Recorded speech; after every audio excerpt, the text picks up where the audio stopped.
Hello बच्चों, तो कैसे हो आप सब। उम्मीद करती हूँ एकदम मस्त होंगे, झक्कास होंगे, क्योंकि जैसे मैं कहती हूँ दिशा मैम की पलटन हमेशा होती है एकदम झक्कास। यहाँ पे chapter number 2 principles of management के रिवीजन सेशन को मैं यहाँ पे लेकर आई हूँ, जहाँ पे पूरे के पूरे चैप्टर को हम 30 मिनट्स में यहाँ पे रिवाइज करेंगे। चैप्टर नंबर 2 की बात करें तो भाई बहुत ही इंपॉर्टेंट चैप्टर है। इसमें से कुछ क्वेश्चंस है जैसे कि 14 principles of Henri Fayol, techniques of scientific management या तो साइंटिफिक प्रिंसिपल्स ऑफ मैनेजमेंट। ये बहुत इंपॉर्टेंट है, एग्जाम में आने के बहुत ज्यादा यहाँ पे चांसेस है। तो आइए इस चैप्टर के रिवीजन की यहाँ पे शुरुआत करते हैं।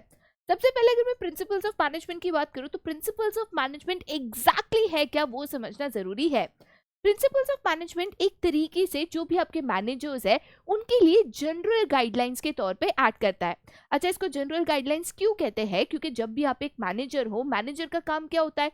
Decision making, to get the work done from others.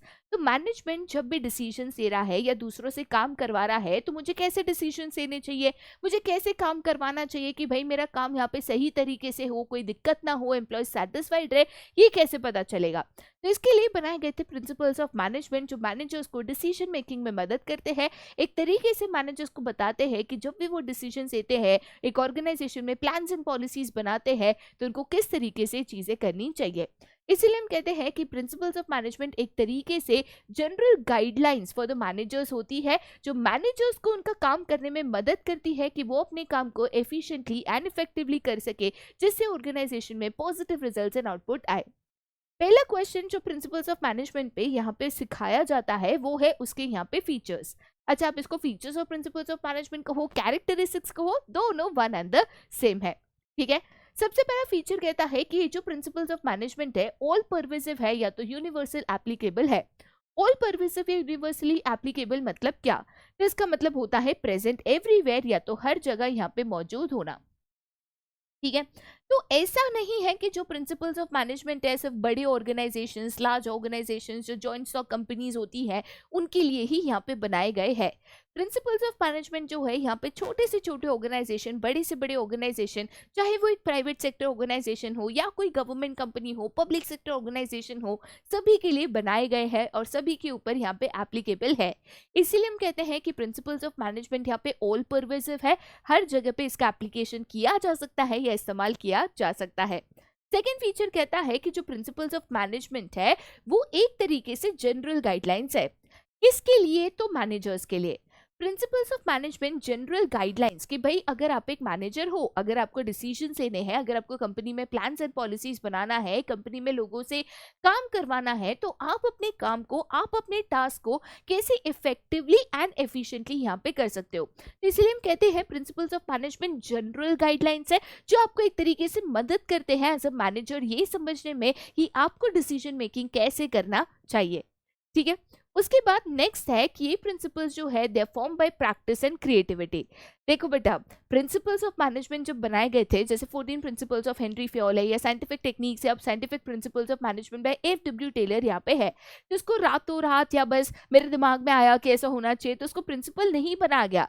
ये प्रिंसिपल्स बनाने के पहले इसके ऊपर बहुत सारे रिसर्च, बहुत सारे एक्सपेरिमेंटेशन, ऑब्जर्वेशंस किए गए, उसके बाद उनके रिजल्ट्स को समझते हुए देन ये प्रिंसिपल को बनाया गया।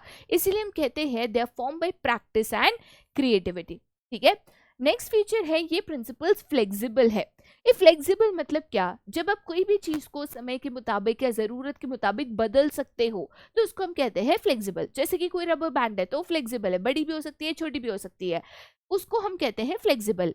उसका ऑपोजिट होता है रिजिड। रिजिड मतलब क्या कि भाई एक बार बन गया ना, आप इसको बदल नहीं सकते। जैसे कि फॉर एग्जांपल अगर ये पेन है, आप इसको चाहो तो बड़ा छोटा नहीं कर सकते हो, तो ये रिजिड है। तो प्रिंसिपल्स ऑफ मैनेजमेंट फ्लेक्सिबल होते हैं एज अ मैनेजर, सिचुएशन के मुताबिक, समय के मुताबिक, आपकी जरूरत के मुताबिक आप उसको बदल या मॉडिफाई कर सकते हो। अब 14 प्रिंसिपल्स ऑफ हेनरी फ्योल, मैं कहती हूँ कि मुझे उसमें से सिर्फ 10 प्रिंसिपल्स यहाँ पे अपनाने हैं, आपकी मर्जी, ऐसा कोई कंपल्शन नहीं है कि सारे प्रिंसिपल्स अपनाने हैं, जो बोला है वैसा ही करना है, नहीं, ये फ्लेक्सिबल है, आप उसको चेंज या मॉडिफाई अपने मुताबिक, अपने रिक्वायरमेंट के मुताबिक, सिचुएशन के मुताबिक कर सकते हो। ठीक है, नेक्स्ट फीचर है दे आर मेनली बिहेवियरल। देखो बेटा, प्रिंसिपल्स का मेन एम होता है कि मैनेजर्स जो है उनके बिहेवियरल चेंजेस लाना, कि कोई भी एक पर्टिकुलर सिचुएशन में आपको कैसे बिहेव करना चाहिए, आपको कैसे एक्ट करना चाहिए, ये आपको एक तरीके से बताना। नेक्स्ट फीचर कहता है कि principles are based on cause and effect relationship. मतलब क्या? कॉज एंड इफेक्ट रिलेशनशिप का मतलब ये होता है कि ये करने से ये होगा, ये नहीं करने से ये होगा। तो जब हम प्रिंसिपल्स ऑफ मैनेजमेंट बनाते हैं तो ऐसा नहीं है कि मैनेजर्स को कहना है कि भाई ये प्रिंसिपल्स आपको फॉलो करने ही है।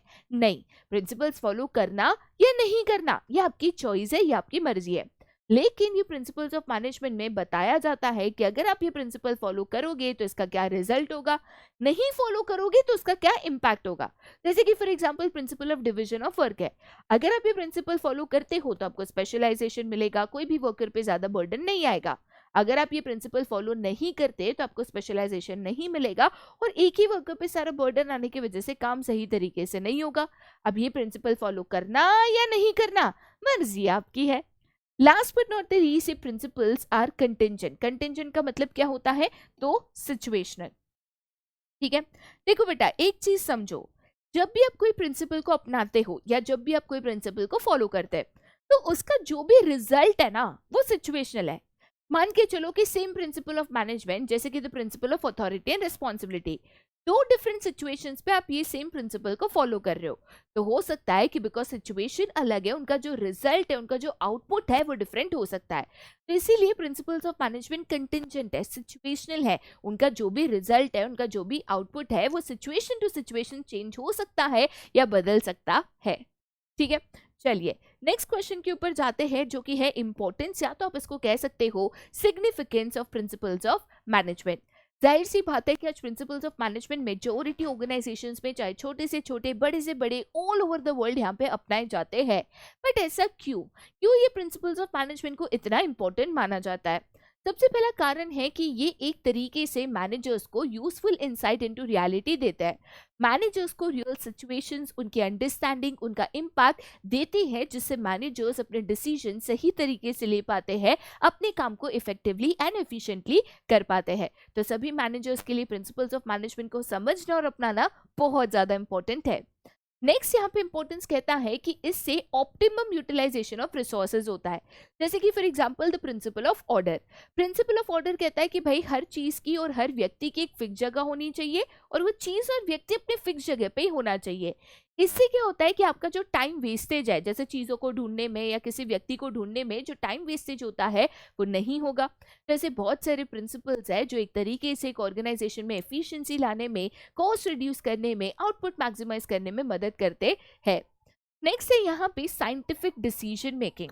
अब एफडब्ल्यू टेलर ने जो भी साइंटिफिक मैनेजमेंट प्रिंसिपल्स बनाई या टेक्निक्स ऑफ साइंटिफिक मैनेजमेंट यहाँ पे बनाई, उसमें उन्होंने एक ही चीज बार बार लगातार दोहराई थी। उन्होंने कहा था कि एज अ मैनेजर आपका मेजॉरिटी काम है अलग अलग तरीके के डिसीजंस लेना। तो जब भी आप ये डिसीजंस को ले रहे हो, डिसीजंस लेते वक्त इंकी पिंकी पोंकी या फिर इन दोनों में से एक चूज करो, ऐसा नहीं होता है। डिसीजंस कभी भी तुक्की से या गैस वर्क से या मुझे ये सही लग रहा है या मुझे गट फीलिंग आ रही है कि यही सही होगा, ऐसे नहीं होने चाहिए। डिसीजन लेते वक्त रिसर्च, एनालिसिस, डेटा कलेक्ट करना, उसको समझना, उसके बेसिस पे डिसीजन लेना इंपॉर्टेंट है। तो ये प्रिंसिपल्स मैनेजर्स को सिखाते हैं कि डिसीजन हमेशा साइंटिफिकली लेने चाहिए, डेटा ड्रिवन लेने चाहिए, रिसर्च एंड एनालिसिस के बेसिस पे लेने चाहिए, ना कि तुक्के और गेस वर्क से।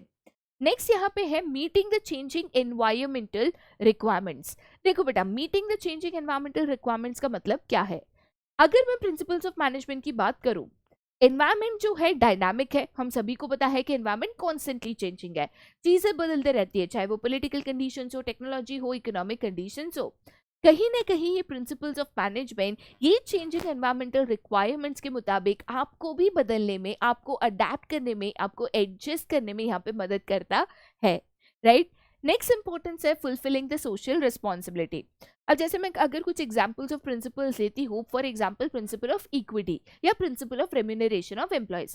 प्रिंसिपल ऑफ इक्विटी क्या कहता है कि fair and just treatment for all. जो भी आपके एम्प्लॉयज है, चाहे वो कोई भी कास्ट, रिलीजन, जेंडर का हो, सभी को एक समान ट्रीट करना है। प्रिंसिपल ऑफ रेम्यूनरेशन क्या कहता है कि जो भी आपके एम्प्लॉयज हैं उनको प्रॉपर रेम्यूनरेशन मिलना चाहिए कि कम से कम वो अपनी बेसिक नेसेसिटीज पूरी कर सके। तो ऐसे भी प्रिंसिपल्स है जो सोसाइटी या एम्प्लॉयज के वेलफेयर के लिए या उनके भलाई के लिए या उनके फायदे के लिए बनाए गए हैं। नेक्स्ट इंपॉर्टेंस है management training, education and research. आज ये जो प्रिंसिपल्स ऑफ हेनरी फ्योल है, 14 प्रिंसिपल्स ऑफ हेनरी फ्योल, या तो साइंटिफिक टेक्निक्स ऑफ मैनेजमेंट या scientific principles by F W Taylor, ये प्रिंसिपल्स पे आज अलग अलग जगहों पे डिफरेंट मैनेजमेंट इंस्टीट्यूट्स में बहुत ज़्यादा रिसर्च, ट्रेनिंग, बुक्स लिखी जाना, मैनेजर्स को ट्रेन करना, इसके लिए प्रिंसिपल्स का इस्तेमाल किया जा रहा है। कहीं ना कहीं ये प्रिंसिपल्स को बेस या फाउंडेशन ऑफ मैनेजमेंट माना जाता है। इसीलिए अगर मैं मैनेजमेंट एरिया की बात करूँ तो ये प्रिंसिपल्स की बहुत ज़्यादा इंपॉर्टेंस है और बहुत ज़्यादा मैनेजर्स की ट्रेनिंग के लिए, मैनेजमेंट में रिसर्च के लिए, मैनेजमेंट एजुकेशन के लिए इसको इस्तेमाल किया जाता है। Last but not the least, इससे आप इफेक्टिव या प्रॉपर या बेटर एडमिनिस्ट्रेशन कर सकते हो। एडमिनिस्ट्रेशन मतलब कोई भी चीज को मैनेज करना। अब अगर मेरे को एक ऑर्गेनाइजेशन को मैनेज करना है, उसमें इतना सारा जो काम होता है, डिफरेंट टास्क होते हैं, उनको मैनेज करना है, एम्प्लॉयज को मैनेज करना है, तो प्रिंसिपल्स एक तरीके से आपको ये मैनेज करना भी सिखाता है। जैसे कि for example principle of discipline. तो प्रिंसिपल ऑफ डिसिप्लिन एक तरीके से सिस्टमैटिक वर्किंग एनकरेज करता है कि भाई आप कायदे कानून बनाओ, रूल्स एंड रेगुलेशंस होने चाहिए, सभी लोग वो रूल्स एंड रेगुलेशंस फॉलो करने चाहिए। अगर कोई भी नहीं करता तो सभी के लिए एक समान पेनल्टीज होनी चाहिए, good supervisors at all levels होने चाहिए, कि भाई सिस्टमैटिक वर्किंग चले, प्रॉपर एडमिनिस्ट्रेशन, प्रॉपर काम को आप मैनेज कर पाओ। ठीक है, चलिए आगे जाते पड़े to the next question, which is one of the very very very very important questions of the chapter, 14 principles of Henri Fayol. अच्छा, हिस्ट्री कहती है कि ये क्वेश्चन रिपीटेटिवली आपके बोर्ड पेपर में पूछा गया है, तो क्वेश्चन मिस नहीं करना है। हेनरी फ्योल ने 14 प्रिंसिपल्स ऑफ मैनेजमेंट यहाँ पे दिए थे। ये सारे 14 प्रिंसिपल्स को पढ़ना और समझना जरूरी है। सबसे पहला प्रिंसिपल जो उन्होंने दिया था वो था principle of division of work. Principle of division of work क्या कहता है कि एक ऑर्गेनाइजेशन में बहुत सारा काम हो सकता है, तो इस सारा जो आपके पास काम है वो काम को छोटे छोटे टास्क में डिवाइड करना इंपॉर्टेंट है। फॉर एग्जाम्पल मान के चलिए कि आपके पास एक काम है कि आपको एक इवेंट ऑर्गेनाइज करना है। इवेंट ऑर्गेनाइजेशन को छोटे छोटे टास्क में डिवाइड करो, जैसे कि डेकोरेशन एक टास्क है, लाइट एंड म्यूजिक एक टास्क है, फूड अरेंजमेंट एक टास्क है, केक अरेंजमेंट एक टास्क है, इन्विटेशन देना एक टास्क है। तो कोई भी काम को छोटे टास्क में डिवाइड करो और हर एक टास्क जो है अलग अलग लोगों में डिस्ट्रीब्यूट करो या तो बांटो। कभी भी सारा काम एक व्यक्ति को देना सही नहीं होता है। अच्छा, काम को जब बांट रहे हो तब ये चीज ध्यान में रखना इंपॉर्टेंट है कि अब जिस भी व्यक्ति को वो काम दे रहे हो वो उस काम को जाने, उस काम में स्पेशलाइज्ड हो और उस काम को करने के काबिल हो। कभी भी काम ऐसे व्यक्ति को दो जो उस काम को कर सके, इन शॉर्ट। तो principle of division of work कहता है कि टोटल टास्क को छोटे छोटे टास्क में डिस्ट्रीब्यूट करना चाहिए और ये टास्क जो है एम्प्लॉयज में यहाँ पे अलोकेट या तो डिस्ट्रीब्यूट करना चाहिए और कभी भी एक व्यक्ति को सारा काम नहीं देना चाहिए। इससे क्या होता है, तो स्पेशलाइजेशन मिलता है। एक तो आप काम उसी व्यक्ति को दे रहे हो जो वो बेहतर तरीके से कर सकता है, जिसको एक तरीके से वो आता है। तो इससे क्या बेनिफिट आपको मिलता है कि वो काम अच्छे से होगा, बेहतर तरीके से यहाँ पे आपका काम हो जाएगा। ठीक है, तो इसको हम कहते हैं द बेनिफिट्स ऑफ स्पेशलाइजेशन। क्या कहते हैं? The benefits of specialization. Second principle है the principle of authority and responsibility. Authority का मतलब है the power to take decision, कि भाई आपके पास कितना पावर है, आप कौन से डिसीजन ले सकते हो। रिस्पॉन्सिबिलिटी का मतलब होता है कोई भी काम को समय से पूरा करना। तो अगर आपको कोई टारगेट दिया गया है, कोई काम दिया गया है, तो काम को पूरा करना समय से वो आपकी जिम्मेदारी बनती है। यहाँ पे हेनरी फ्योल का मानना था कि authority should be always equal to responsibility, ना कम ना ज्यादा। ठीक है, तो authority should be equal to responsibility. क्यों? फॉर एग्जाम्पल अगर मान के चले कि मैंने एक वर्कर को रिस्पॉन्सिबिलिटी दे दी, एक टारगेट दे दिया कि आपको एक महीने में 500 मोबाइल बेचना है, लेकिन वो टारगेट को पूरा करने के लिए मैंने उनको अथॉरिटी नहीं दी। मतलब अगर मान के चलिए कि कस्टमर आ गया, कस्टमर ने कह लिया कि मेरे को 100 मोबाइल फोन चाहिए, लेकिन मुझे कम से कम 5% तो डिस्काउंट दो, मैं बल्क में बाइंग कर रहा हूँ। अब उसको मैंने अथॉरिटी नहीं दी है डिसीजन लेने की, डिस्काउंट देने की, तो कैसे चलेगा? तो अगर रिस्पॉन्सिबिलिटी है, अथॉरिटी नहीं है, या responsibility is more than authority, तो काम पूरा नहीं हो पाता है। अगर अथॉरिटी है बट रिस्पॉन्सिबिलिटी नहीं है, मतलब पावर है बट जिम्मेदारी नहीं है, तो पावर का मिसयूज हो सकता है। इसीलिए बहुत इंपॉर्टेंट है कि authority should be equal to responsibility, जिससे काम भी सही समय से पूरा हो और पावर का मिसयूज भी ना हो। ठीक है, थर्ड प्रिंसिपल है the principle of discipline. Principle of discipline यहाँ पे क्या कहता है कि भाई एक ऑर्गेनाइजेशन में कायदे कानून होने चाहिए अगर आप सिस्टमैटिक वर्किंग ऑफ ऑर्गेनाइजेशन चाहते हो। हर लेवल पे गुड सुपरवाइजर्स होने चाहिए जो कायदे कानून फॉलो करे और करवाए। अगर कोई कायदे कानून तोड़ता है तो उसके लिए पेनल्टीज यहाँ पे होनी चाहिए कि भाई कायदा तोड़ा तो आपको पनिशमेंट पेनल्टीज यहाँ पे मिलेगी। प्रिंसिपल ऑफ डिसिप्लिन का मेन एम होता है कि एक ऑर्गेनाइजेशन में सिस्टमैटिक वर्किंग हो, डिसिप्लिन मेंटेन रहे और कायदे से सारे काम यहाँ पे हो। नेक्स्ट है the principle of unity of command. Principle of unity of command क्या कहता है? 1 पर्सन 1 बॉस। ठीक है, तो principle of unity of command कहता है कि एक व्यक्ति का एक ही बॉस होना चाहिए और उसको इंस्ट्रक्शंस एंड ऑर्डर्स उसी बॉस से मिलने चाहिए। अगर एक व्यक्ति के 2 बॉस है, मतलब ये बॉस भी काम दे रहा है, ये बॉस भी काम दे रहा है, तो कंफ्यूजन होता है, मैं इसकी सुनूं कि इसकी सुनूं। फिर ऐसे होता है किसी की नहीं सुननी, कोई भी काम नहीं करना। तो एक पर्सन का एक ही बॉस होना चाहिए, उसको इंस्ट्रक्शंस एंड ऑर्डर उसी बॉस से मिलने चाहिए, सो दैट यहाँ पे कंफ्यूजन, केओस, इसकी सुनूं उसकी सुनूं, ये चीजें ना हो। नेक्स्ट है the principle of direction. Generally इसमें लोग कंफ्यूज हो जाते हैं between principle of command and direction. तो प्रिंसिपल ऑफ डायरेक्शन क्या कहता है? 1 यूनिट 1 प्लान। ठीक है, तो बेटा द प्रिंसिपल ऑफ डायरेक्शन कहता है कि मान के चलो आपकी एक टीम है, टीम में 10 लोग हैं, तो 10 लोग का एक ही सिंगल गोल और एक ही सिंगल प्लान होना चाहिए। ऐसे नहीं हो सकता है कि एक व्यक्ति अलग प्लान बना रहा है, दूसरा व्यक्ति अलग प्लान बना रहा है, इसका कुछ और गोल है, इसका कुछ और गोल है, ऐसा नहीं हो सकता है। आप अगर एक टीम हो तो आपका एक ही प्लान और एक ही गोल होना चाहिए, और उस टीम में जो भी लोग हैं सभी मिलकर एक ही गोल की तरफ यहाँ पे काम करने चाहिए। ठीक है, नेक्स्ट है subordination of individual interest to general interest. तो पहले ये समझो कि भाई इंडिविजुअल इंटरेस्ट और जनरल इंटरेस्ट मतलब क्या। सिंपल भाषा में इंडिविजुअल इंटरेस्ट मतलब मेरा फायदा, जनरल इंटरेस्ट मतलब कंपनी का फायदा। हेनरी फ्योल का हमेशा मानना था कि कभी भी एज एन एम्प्लॉय आपको अपना फायदा कंपनी के फायदे के पहले नहीं रखना चाहिए। मतलब अगर कोई भी चीज में मेरा फायदा है बट कंपनी का नुकसान है, लेट अस से एक एग्जांपल लेते हैं। मैं प्रोडक्शन मैनेजर हूं और मुझे रॉ मटेरियल परचेस करना है, रॉ मटेरियल खरीदूंगी तब तो प्रोडक्शन होगा, तो मुझे रॉ मटेरियल खरीदना है। तो मैंने 3 सप्लायर से रॉ मटेरियल का कोट लिया। अब एक सप्लायर ने 10,000 का कोट दिया, दूसरे ने 12,000 का दिया, तीसरे ने 13,000 का दिया। अब मुझे तो ऑब्वियसली ये सप्लायर से मटेरियल लेना चाहिए जहां पर सबसे सस्ता मिल रहा है, क्योंकि उसी में कंपनी का फायदा है। लेकिन जो सप्लायर ने 13,000 का कोट दिया, उसने आके मुझे बोला कि देखो सर, अगर आप मुझे ऑर्डर देते हो ना तो मैं ना आपको आईफोन गिफ्ट करूंगा। तो भाई मेरे को आईफोन मिल रहा है, उस चक्कर में मैं उसको यहाँ पे ऑर्डर नहीं दे सकती। इसमें मेरा फायदा है बट कंपनी का नुकसान है, तो ऐसा आप नहीं कर सकते। हेनरी फ्योल का मानना था कि एज अ एम्प्लॉय अगर आपके पास पावर है, अथॉरिटी है, डिसीजन मेकिंग पावर है, तो अपने फायदे के लिए कंपनी का नुकसान करना ये गलत है। हमेशा पहले कंपनी का फायदा देखो, बाद में अपना, राइट। नेक्स्ट है रेम्यूनरेशन ऑफ एम्प्लॉयज। अच्छा, रेम्यूनरेशन का मतलब क्या?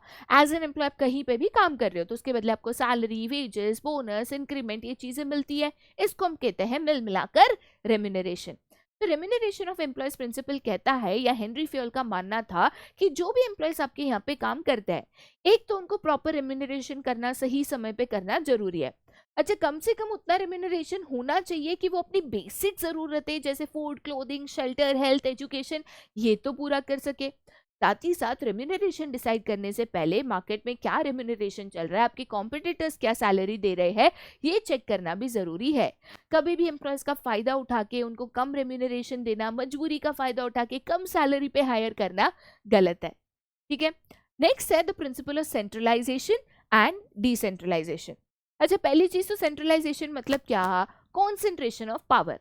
सेंट्रलाइजेशन का मतलब होता है कि पूरे कंपनी में कुछ ही ऐसे गिने चुने लोग हैं जिनके पास डिसीजन मेकिंग पावर है और कंपनी के सारे डिसीजन सिर्फ वही लोग लेते हैं। डिसेंट्रलाइजेशन इसका एग्जैक्ट ऑपोजिट है। डिसेंट्रलाइजेशन में हम सभी लोगों को उनके काम के मुताबिक, उनके रिस्पॉन्सिबिलिटी के मुताबिक यहाँ पे पावर को डिस्ट्रीब्यूट कर देते हैं, तो इसको हम कहते हैं सिस्टमैटिक डिस्ट्रीब्यूशन ऑफ अथॉरिटी या तो डिसेंट्रलाइजेशन। तो यहाँ पे हेनरी फ्योल का मानना था कि अगर आपका छोटा ऑर्गेनाइजेशन है जहाँ पे कम एम्प्लॉयज है तो सेंट्रलाइजेशन हो सकता है, क्योंकि आप सारे डिसीजन ले सकते हो, उतना आपके पास अथॉरिटी हो सकता है, या तो उतना आप काम कर सकते हो। लेकिन लार्ज ऑर्गेनाइजेशन पे सेंट्रलाइजेशन सूटेबल नहीं है। इतने सारे लोग, इतने सारे डिपार्टमेंट्स, इतने सारे डिसीजन लेने हैं, अगर कुछ ही लोग लेंगे तो कब डिसीजन लेंगे, कब काम होगा? तो ऐसे केस में डिसेंट्रलाइजेशन ज्यादा सूटेबल होता है। ठीक है, जहां पे जिसका काम, जिसका जो है उस मुताबिक वो अपने काम का खुद डिसीजन ले सकता है। ओके, नेक्स्ट प्रिंसिपल के ऊपर जाते हैं जो कि important as well as interesting principle है, the principle of scalar chain. सबसे पहले प्रिंसिपल ऑफ स्केलर चेन यहाँ पे क्या कहता है कि in every organisation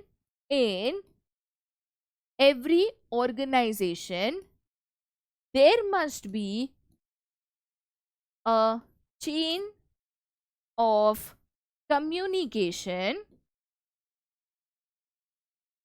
which must be followed.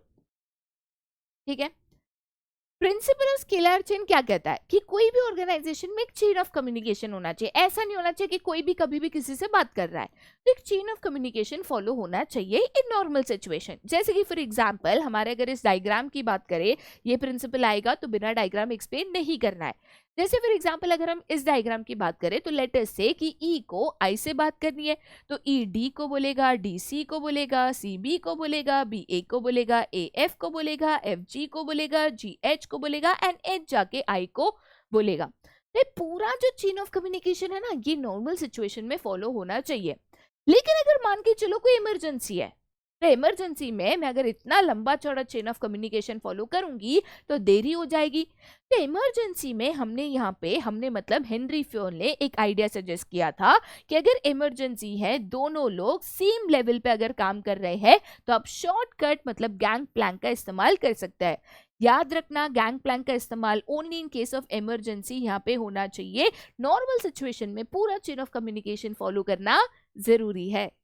ठीक है, आगे जाते बेटा नेक्स्ट प्रिंसिपल पे, जो कि है द प्रिंसिपल ऑफ ऑर्डर। अच्छा, ऑर्डर की बात करूं तो ऑर्डर वो वाला नहीं। प्रिंसिपल ऑफ ऑर्डर कहता है कि हर एक चीज और हर एक व्यक्ति की एक फिक्स जगह होनी चाहिए। जैसे कि फॉर एग्जांपल आपके ऑफिस में बहुत सारे फाइल्स है, तो सारे फाइल्स को रखने की एक फिक्स जगह होनी चाहिए। ऑफिस में अलग अलग लोग काम करते हैं, जैसे कि सीईओ है, मैनेजिंग डायरेक्टर है, तो इन सबकी एक फिक्स जगह, एक फिक्स कैबिन या तो एक फिक्स एरिया होना चाहिए। इससे क्या होता है कि चीजों को ढूंढने में, लोगों को ढूंढने में आपका टाइम नहीं जाता है। तो everything and everyone should have a fixed place and everything and everyone should be at its fixed place. Next है द प्रिंसिपल ऑफ इक्विटी। अच्छा, इक्विटी का मतलब क्या है? Fair and just treatment for all, सबको एक समान ट्रीटमेंट देना। कभी भी जेंडर, कास्ट, रिलीजन, मेरा दोस्त है, मेरा रिश्तेदार है, मेरा पड़ोसी है, मेरे मोहल्ले वाला है, इसके बेसिस पे लोगों में मतलब एम्प्लॉयज में भेदभाव नहीं करना। ठीक है, नेक्स्ट है the principle of stability of personal. Principle of stability of personal क्या कहता है कि आपके एम्प्लॉयज को ना जॉब सिक्योरिटी होनी चाहिए।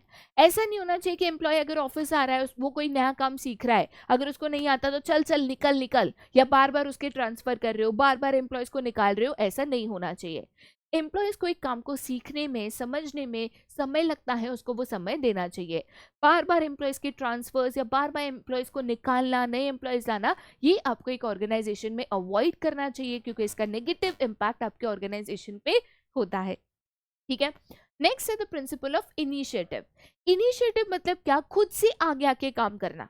ठीक है, मतलब आपको कोई काम दे नहीं रहा है, आप खुद से आगे आके काम करते हो। क्या मैं ये काम कर सकती हूँ? मैं ये ट्राई करना चाहूंगी, मुझे ये काम करना है, इसको कहते हैं इनिशिएटिव। हेनरी फेल का मानना था कि आपको वर्कर्स में हमेशा इनिशिएटिव एनकरेज करना चाहिए। अगर वो कोई सजेशन देते हैं, अगर वो कोई काम करना चाहते हैं, अगर वो कुछ ट्राई करना चाहते हैं, तो आपको उनको एनकरेज करना चाहिए, मौका देना चाहिए। नेक्स्ट एंड द लास्ट है the principle of esprit de corps, जिसका मतलब क्या है? उसका मतलब है यहाँ पे टीम वर्क। हमेशा हेनरी फ्योल का मानना था कि we should replace I with we. Me, मेरा, मेरा सब कुछ, मैंने किया, मैं करूंगा, नहीं। हम, हमारा, हमारा सब कुछ, हम करेंगे, ये सही होता है। एज अ मैनेजर आपको कभी भी आई नहीं बोलना चाहिए। एज अ टीम, वी, हम, इसका इस्तेमाल करना चाहिए। टीम स्पिरिट एनकरेज करना चाहिए, टीम वर्क एनकरेज करना चाहिए, कोई भी काम को मिलकर करना चाहिए, सभी लोग को साथ में पार्टिसिपेट करना चाहिए, आपको उसको लीड करना चाहिए। तो ये है the 14 principles of Henri Fayol. बहुत ही इंपॉर्टेंट क्वेश्चन है, ध्यान से याद रख के करके जाना है। ठीक है, चलिए आगे जाते बेटा टू द नेक्स्ट, जो कि है साइंटिफिक प्रिंसिपल्स ऑफ मैनेजमेंट। जो किसने दिए थे? तो एफ.डब्ल्यू. टेलर ने ये प्रिंसिपल्स दिए थे। एफ.डब्ल्यू. टेलर का पूरा नाम क्या है? तो एफ.डब्ल्यू. टेलर का बेटा पूरा नाम है फ्रेडरिक विंस्लॉ टेलर। ठीक है, फ्रेडरिक विंसो टेलर जो है ना वो हमेशा इंडस्ट्रियल एफिशिएंसी पे फोकस करते थे। तो उन्होंने हमेशा एक चीज कही थी कि कोई भी काम को करने का ना एक सही तरीका होता है, तो तरीका अपनाना जरूरी है, और वो तरीका अपनाने के लिए रिसर्च करना, एनालाइज करना, डेटा इकट्ठा करना एंड देन डिसीजन लेना जरूरी है। तो एफ टेलर ने साइंटिफिक प्रिंसिपल्स ऑफ मैनेजमेंट यहाँ पे बनाए थे। ठीक है, सबसे पहला साइंटिफिक प्रिंसिपल था science not a rule of thumb. इसका मतलब ये है कि एफ टेलर का मानना था कि एज ए मैनेजर कभी भी डिसीजन लेते हो तो तुक्के से चीजें यहाँ पे नहीं चलती। कोई भी चीज को करने का एक बेस्ट तरीका होता है। डिसीजन अगर आप ले रहे हो तो on the basis of research, on the basis of data, on the basis of analysis होना चाहिए, ना कि कोई डिसीजन तुक्के से लो। सेकेंड साइंटिफिक प्रिंसिपल है harmony not Discord, and third है कॉपरेशन नॉट इंडिविजुअलिज्म। साथ में इसके लिए पढ़ा रही हूँ क्योंकि पहले तो ये दोनों कनेक्टेड है और दूसरा इन दोनों में बच्चे कंफ्यूज हो जाता है। सबसे पहले अगर मैं कहती हूँ the principle of harmony not Discord, तो इसका मतलब ये है कि एक ऑर्गेनाइजेशन में जनरली दो पार्टीज होती है, मैनेजमेंट एंड वर्कर्स। तो दोनों पार्टीज को मिलकर एक दूसरे के साथ यहाँ पे काम करना जरूरी है। तो पीस मेंटेन करना, झगड़ा झगड़ी नहीं करना, ये बहुत इंपॉर्टेंट होता है। मैनेजमेंट को वर्कर्स का बेनिफिट देखना चाहिए, वर्कर्स को मैनेजमेंट का बेनिफिट यहाँ पे देखना चाहिए। अगर मैनेजमेंट का बेनिफिट है कि वर्कर्स अगर प्रॉपर काम कर रहे हैं, एफिशिएंसी के साथ काम कर रहे हैं, उसमें मैनेजमेंट का फायदा है, तो वर्कर्स को ये करना चाहिए। मैनेजमेंट को अगर वर्कर्स के कारण कोई भी प्रॉफिट्स होते हैं, बेनिफिट्स होते हैं, तो वो उनको वर्कर्स में भी डिस्ट्रीब्यूट करने चाहिए।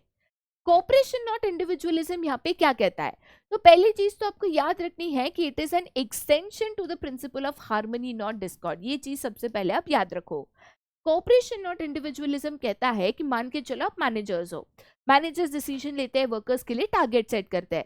तो भाई वर्कर के लिए कोई भी डिसीजन ले रहे हो या वर्कर्स के लिए कोई भी टारगेट सेट कर रहे हो, तो पहले उनको पूछो, उनसे बात करो, उनका सजेशन लो, मिलजुल कर चीजें डिसाइड करो, मिलजुल कर यहाँ पे चीजों का डिसीजन लो, ना कि अकेले। तो that is cooperation not individualism, कि अकेले सारे डिसीजंस मत लो, वर्कर्स के ओपिनियन सजेशंस लेकर उनके बारे में सोचकर फिर आप डिसीजंस लो, राइट। आगे जाते हैं to the next and the last, that is development of each and every worker to the greatest efficiency and prosperity. तो हेनरी फेल का मानना, सॉरी एफ टेलर का मानना था कि जो भी आपके वर्कर्स है, वर्कर्स की एफिशिएंसी इंपॉर्टेंट है। वर्कर्स जितना अच्छा काम करेंगे, जितने एफिशिएंटली काम करेंगे, उतना ही ऑर्गेनाइजेशन को बेनिफिट होगा। तो इसके लिए वर्कर्स को ट्रेनिंग देना, उनको चीजें सिखाना, उनको ट्रेन करना इंपॉर्टेंट है। अगर वर्कर्स ट्रेंड है, वो काम को बेहतर कर पा रहे हैं, तो उसमें ओवरऑल आपके ही ऑर्गेनाइजेशन का यहाँ पे फायदा है। ठीक है, साथ ही साथ अगर आप नए वर्कर्स लेकर आ रहे हो, मान के चलो आपकी कंपनी में कोई वैकेंसी है, तो प्रॉपरली वही वर्कर्स को लेकर आना जो उस काम के लिए सूटेबल है, जिनके पास वो स्किल्स है, ये भी इंपॉर्टेंट है। ठीक है, चलिए आगे जाते बेटा टू द नेक्स्ट, जो कि है यहाँ पे techniques of scientific management. Very very very very important question again है, एग्जाम में आने के मैक्सिमम चांसेस है, right. Techniques of scientific management की अगर हम बात करें, तो सबसे पहली जो टेक्निक है that is the technique of functional foremanship. अच्छा, फंक्शनल फोरमैनशिप में सबसे पहले एफ टेलर का क्या मानना था? एफ टेलर का मानना था कि यहाँ पे प्लानिंग डिपार्टमेंट, ठीक है, एंड आपका जो यहाँ पे ऑपरेशंस डिपार्टमेंट है, ये दोनों अलग होने चाहिए। एक ही व्यक्ति प्लानिंग कर रहा है, वही व्यक्ति ऑपरेशंस करना है, ऐसा नहीं होना चाहिए। प्लानिंग डिपार्टमेंट में 4 फोरमैन की जरूरत है जो स्पेशलिस्ट हो, जो अपने काम में यहाँ पे एक्सपर्ट हो, और वैसे ही ऑपरेशन डिपार्टमेंट में 4 फोरमैन की जरूरत है जो अपने काम में स्पेशलिस्ट या एक्सपर्ट हो। तो उन्होंने प्लानिंग डिपार्टमेंट एंड प्रोडक्शन, या तो जिसको आप ऑपरेशंस डिपार्टमेंट भी कह सकते हो, दोनों में 4 फोरमैन यहाँ पे सजेस्ट किए। प्लानिंग पे कौन से फोरमैन चाहिए? तो सबसे पहला फोरमैन है इंस्ट्रक्शन कार्ड क्लर्क, जिसका मेन काम है यहाँ पे काम करते वक्त क्या क्या इंस्ट्रक्शंस आपको फॉलो करने हैं, क्या चीजें करनी है, ये सारे इंस्ट्रक्शंस का सेट यहाँ पे बनाना। कि आप एक वर्कर हो, ये आपके लिए इंस्ट्रक्शंस है जो फॉलो करते हुए आपको काम करना है। उसके बाद आता है आपका यहाँ पे रूट क्लर्क। रूट क्लर्क का क्या काम है? तो सीक्वेंस ऑफ स्टेप्स है, तो सीक्वेंस ऑफ प्रोडक्शन स्टेप्स यहाँ पे बनाना, कि अगर आप प्रोडक्शन कर रहे हो तो स्टेप 1 ये है, स्टेप 2 ये है, स्टेप 3 ये है, स्टेप 4 ये है। तो प्रोडक्शन प्रोसेस का पूरा स्टेप्स यहाँ पे फॉलो करना या बनाना, राइट। थर्ड है आपका यहाँ पे टाइम एंड कॉस्ट क्लर्क। तो टाइम एंड कॉस्ट क्लर्क का काम क्या है कि अगर आप प्रोडक्शन कर रहे हो तो करने में कितना समय एंड कितना खर्चा होना चाहिए ये डिसाइड करना। तो कोई भी प्रोडक्शन प्रोसेस, या मान के चलो एक शर्ट बना रहे हो, तो एक शर्ट इतने समय में इतने खर्चे में बनना चाहिए, ये डिसाइड करना। Last but not the least आता है आपका यहाँ पे डिसिप्लिनेरियन। अच्छा, डिसिप्लिनेरियन की बात करूँ तो डिसिप्लिनेरियन का मेन काम होता है यहाँ पे एक तरीके से फैक्ट्री लेवल पे डिसिप्लिन मेंटेन करना, राइट। उसके बाद जब मैं आती हूँ यहाँ पे प्रोडक्शन पार्ट पे या तो ऑपरेशन डिपार्टमेंट पे, तो उसमें सबसे पहला फोरमैन है आपका यहाँ पे स्पीड बॉस। अच्छा, स्पीड बॉस की बात करूँ तो स्पीड बॉस का मेन काम ये होता है कि अगर टाइम क्लर्क ने आपको बताया है कि एक काम इतने समय में होना चाहिए, तो उतनी स्पीड मेंटेन रखना कि भाई इस स्पीड से काम होगा तभी समय से काम कंप्लीट होगा। सेकेंड है यहाँ पे गैंग बॉस। गैंग बॉस का मेन काम होता है कि काम करने के लिए जो भी रिसोर्सेज चाहिए, टूल्स चाहिए, इक्विपमेंट चाहिए, रॉ मटेरियल चाहिए, ये सारी चीजें अरेंज करके रखना सो दैट काम कहीं पे भी रुके नहीं। थर्ड है आपका यहाँ पे रिपेयर बॉस। अच्छा, आप प्रोडक्शन कर रहे हो तो मशीन्स का इस्तेमाल कर रहे हो, मशीन्स खराब हो सकती है, रुक सकती है, अटक सकती है, तो रिपेयर बॉस का काम होता है मशीन्स को हमेशा वर्किंग कंडीशन में रखना कि मशीन खराब हो गई, रुक गई, टूट गई, उसके कारण मेरा प्रोडक्शन रुके नहीं। Last but not the least आता है आपका यहाँ पे इंस्पेक्टर। इंस्पेक्टर का मेन काम होता है क्वालिटी ऑफ आउटपुट को मेंटेन रखना कि भाई प्रोडक्शन तो हो रहा है, समय से हो रहा है, बट पता चला आउटपुट जो बन रहा है वो अच्छे क्वालिटी का बन ही नहीं रहा है, नहीं चलेगा। तो इंस्पेक्टर का काम होता है आउटपुट की क्वालिटी को मेंटेन करना कि जो भी आउटपुट बन रहा है स्टैंडर्ड या सही क्वालिटी का यहाँ पे बने, ठीक है। आगे जाते हैं टू द नेक्स्ट, जो कि है यहाँ पे the technique of standardization and simplification of work. पहली चीज तो स्टैंडर्डाइजेशन एंड सिंप्लीफिकेशन को समझना यहाँ पे जरूरी है। स्टैंडर्डाइजेशन का मतलब या स्टैंडर्डाइजेशन का मेन फोकस क्या है, तो स्टैंडर्डाइजेशन का मेन फोकस होता है गेटिंग स्टैंडर्ड आउटपुट, ठीक है। हम एक सिंपल से एग्जांपल लेते हैं। फॉर एग्जांपल हम लेते हैं एप्पल के आईफोन्स। अगर आईफोन्स की बात करें तो आईफोन्स की जो भी मैन्युफैक्चरिंग है अलग अलग कंट्रीज में, डिफरेंट फैक्ट्रीज में यहाँ पे होती है। लेकिन क्या ऐसा हो सकता है कि अलग अलग जगहों पे जब आईफोन्स बन रहे हैं तो अलग अलग बन रहे हैं, different in size, shape, colour, weight, texture, features etcetera? नहीं, प्रोडक्ट चाहे कहीं पे भी बने, डिफरेंट फैक्ट्रीज में बने, बट जो प्रोडक्ट्स है वो हमेशा होमोजीनियस होने चाहिए, स्टैंडर्ड आउटपुट, स्टैंडर्ड क्वालिटी का यहाँ पे होना चाहिए।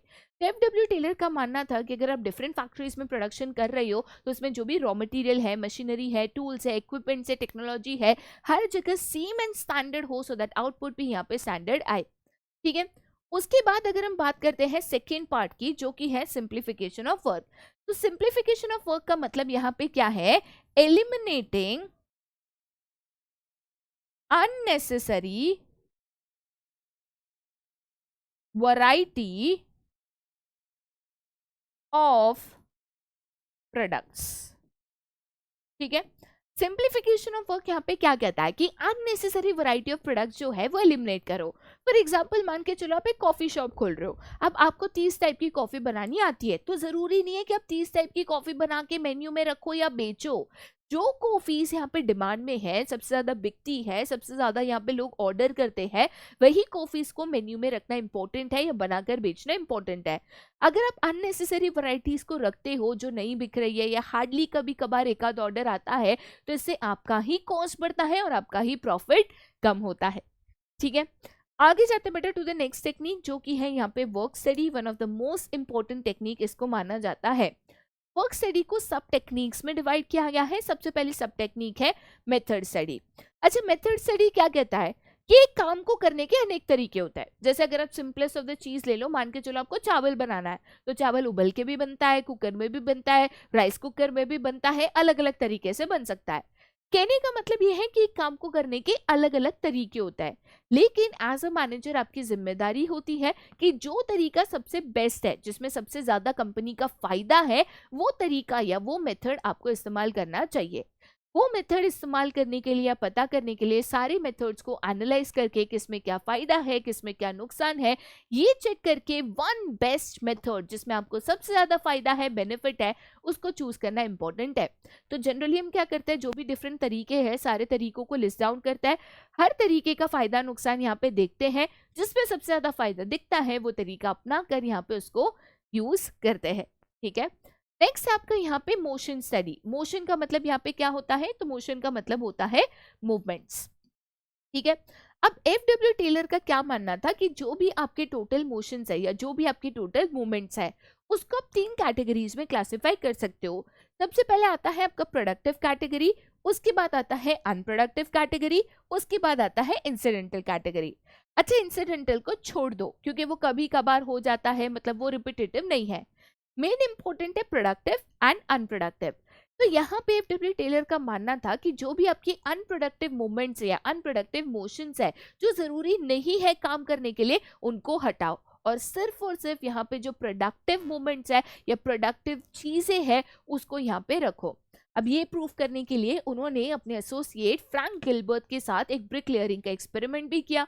ब्रिक लेयरिंग में टोटल मान के चलो अगर 18 मोमेंट्स इस्तेमाल होते थे, 18 स्टेप्स होते थे, उन्होंने देखा कि उसमें से 13 स्टेप्स रिक्वायर्ड ही नहीं थे, तो सिर्फ 5 स्टेप्स में यहाँ पे एक तरीके से ब्रिक लेयरिंग हो सकता था। ये कर उन्होंने प्रूव करके दिखाया कि एफिशिएंसी 4 गुना यहाँ पे बढ़ गई। मतलब मान के चलो अगर एक वर्कर एक दिन में 1 लेयर ऑफ ब्रिक लगाता था, आज वही वर्कर एक दिन में 4 लेयर ऑफ ब्रिक लगा सकता है क्योंकि कम समय में ज्यादा काम हो जाता है। तो मोशन स्टडी बहुत इंपॉर्टेंट है एफिशिएंसी बढ़ाने के लिए, कम समय में ज्यादा काम करने के लिए। नेक्स्ट है यहाँ पे आपका टाइम स्टडी। अच्छा, टाइम स्टडी की यहाँ पे बात करूँ तो सबसे पहले टाइम स्टडी का पर्पस या मतलब क्या है वो समझना जरूरी है। टाइम स्टडी करने के अनेक पर्पस है। पहला पर्पस तो ये है, ये देखना कि एक काम को करने में कितना समय लगता है। दूसरी चीज अकॉर्डिंगली टारगेट सेट करना। तीसरी चीज अकॉर्डिंगली मेरे काम के मुताबिक मुझे कितने वर्कर्स जरूरी पड़ेंगे ये डिसाइड करना। तो टाइम स्टडी यहाँ पे किस तरीके से किया गया, मान के चलिए कि हम कार्डबोर्ड बॉक्स बना रहे हैं, तो हम 100 वर्कर्स को लेकर आए, सबको बोला कि चलो आप कार्डबोर्ड बॉक्स बनाओ। जैसे सबने शुरू किया, हमने स्टॉप वॉच की शुरुआत कर दी। सारे वर्कर्स ने कार्डबोर्ड बॉक्स कितने समय में बना वो हमने नोट डाउन किया, एवरेज उसका निकाला। तो मान के चलिए हमने यहाँ पे जब एवरेज निकाला तो हमें पता चला कि एक बॉक्स बनने में एवरेज 15 मिनट लगते हैं। कितने मिनट्स लगते हैं? तो 15 मिनट लगते हैं। तो अकॉर्डिंगली अगर आप यहाँ पे हिसाब किताब देखोगे तो एक बॉक्स बनने में अगर मैं कहती हूँ 15 मिनट लगते हैं, तो उसका मतलब एक घंटे में मैं 4 बॉक्सेस बना सकती हूँ। ठीक है, अगर एक वर्कर्स 8 आवर्स की शिफ्ट करता है जिसमें से मैं 1 आवर जो है ब्रेक टाइम निकाल देती हूँ कि भाई लंच करेगा, चाय कॉफी का ब्रेक टाइम लेगा, तो 7 आवर्स वो काम करता है। ठीक है, 7 आवर्स में अगर एक घंटे में 4 बॉक्सेस बनेंगे तो 7 आवर्स में कितने बॉक्सेस बनेंगे? तो 7 आवर्स में टोटल 28 बॉक्सेस बनेंगे। तो एक तरीके से मैं क्या करूंगी, हर एक वर्कर को टारगेट दे दूंगी कि भाई एक दिन में आपके कम से कम 28 बॉक्सेस बनने चाहिए। मान के चलिए कि मुझे एक दिन में टोटल 280 बॉक्सेस बनाने हैं, ये मेरा एक दिन का टारगेट है। तो मुझे पता है कि भाई अगर मुझे 280 बॉक्सेस बनाने हैं तो मुझे 10 वर्कर्स की मेरे यहाँ पे ज़रूरत पड़ेगी। तो यही होता है टाइम स्टडी का मेन यहाँ पे पर्पस, और इसी तरीके से किया जाता है। नेक्स्ट है आपका यहाँ पे फटीग स्टडी। बेटा फटीग का मतलब क्या? तो फटीग का मतलब थकान। ठीक है, फैटिग स्टडी यहाँ पे क्यों की जाती है? फैटिग स्टडी का मेन पर्पस है कि भाई वर्कर है आपके यहाँ पे काम कर रहा है, अब थकेगा तो एफिशिएंसी कम होगी, तो उसको ब्रेक देना जरूरी है। तो कब ब्रेक दे, कितने समय का ब्रेक दे, एक दिन में कितने ब्रेक होने चाहिए, ये डिसाइड करने के लिए फैटिग स्टडी यहाँ पे की जाती है। फैटिग स्टडी में हम देखते हैं कि वर्कर्स कब थकते हैं, कब उनको ब्रेक देना चाहिए, कितने समय का देना चाहिए, सो दैट वर्कर्स की एफिशिएंसी यहाँ पे मेंटेन रहे। तो break time, break intervals and break frequency decide करना, ये फैटिग स्टडी का मेन पर्पस यहाँ पे है, राइट। उसके बाद हम next technique of scientific management पे आते हैं जो कि है differential piece wage system. Differential piece wage system का मेन पर्पस था कि एफिशिएंट एंड इनएफिशिएंट वर्कर्स में डिस्टिंग्विश करना या डिफरेंशिएट करना। जो वर्कर्स ज्यादा काम करते हैं, एफिशिएंटली काम करते हैं, उनको ज्यादा पैसा देना, जो वर्कर्स कम काम करते हैं उनको कम पैसा देना। ये कैसे किया जाएगा? तो इसके लिए टाइम स्टडी का इस्तेमाल किया जाता है। टाइम स्टडी करके हमें ये तो पता चल गया कि एक वर्कर एक घंटे में 4 बॉक्स बना सकता है, मतलब एक दिन में वर्कर कितने बॉक्सेस बना सकता है? तो टोटल 28 बॉक्सेस बना सकता है अगर हम 7 आवर्स की शिफ्ट ले रहे हैं। तो मान के चलिए मैंने कह दिया कि एनी वर्कर जो 28 बॉक्सेस एंड मोर बना रहा है उसको मैं 20 रुपीज पर बॉक्स दूंगी। ठीक है, एनी वर्कर जो लेस देन 28 बॉक्सेस बना रहा है, मतलब टारगेट से कम काम कर रहा है, उसको मैं 15 रुपीज पर बॉक्स दूंगी। तो मतलब जो ज्यादा काम करेगा उसको मैं एक तरीके से ज्यादा पैसे दूंगी, जो कम काम करेगा उसको एक तरीके से मैं कम पैसे दूंगी। इससे क्या होगा, जो वर्कर ज्यादा काम कर रहा है, ज्यादा मेहनत कर रहा है, वो मोटिवेटेड रहेगा कि भाई ज्यादा काम किया, ज्यादा पैसे मिले, खुश रहेगा और काम करने की कोशिश करेगा। जो वर्कर कम काम कर रहा है, इनएफिशिएंट है, वो भी मोटिवेट होगा कि भाई ज्यादा काम करूंगा, ज्यादा पैसे मिलेंगे, तो चल कल से हम भी मेहनत करते हैं। ठीक है, आगे जाते बेटा फिर टू द नेक्स्ट, जो कि है यहाँ पे the technique of mental revolution. Mental revolution का मतलब क्या, तो एक दूसरे के प्रति अपनी सोच को बदलना। जैसे मैंने बताया था कि कोई भी कंपनी में दो पार्टीज होती है, एक होता है आपका यहाँ पे मैनेजमेंट एंड दूसरा होता है आपका यहाँ पे वर्कर्स। तो यहाँ पे मेंटल रेवोल्यूशन कहता है कि भाई मैनेजमेंट और वर्कर्स का साथ में मिलकर काम करना जरूरी है। कोई भी कंपनी अगर सक्सेसफुल बनाना है, एफिशिएंटली काम करना है, तो दोनों मिलकर काम करेंगे तो ही होगा। तो मैनेजमेंट को वर्कर्स के प्रति अपनी सोच बदलनी है एंड वर्कर्स को मैनेजमेंट के प्रति अपनी सोच बदलनी है। इसी को कहते हैं मेंटल रेवोल्यूशन। तो अगर मैनेजमेंट सोचता है वर्कर्स कुछ काम के नहीं है, हमेशा बस मांगे मांगे रखते रहते हैं, सोच को बदलो। वर्कर्स अगर सोचता है कि मैनेजमेंट को क्या है, वो तो बस एसी कैबिन में बैठे रहता है, सोच को बदलो, एक दूसरे को समझो, एक दूसरे के साथ मिलकर पीसफुली यहाँ पे काम करो, तभी ओवरऑल कंपनी का फायदा एंड सक्सेस यहाँ पे होगा। तो ये है the technique of mental revolution.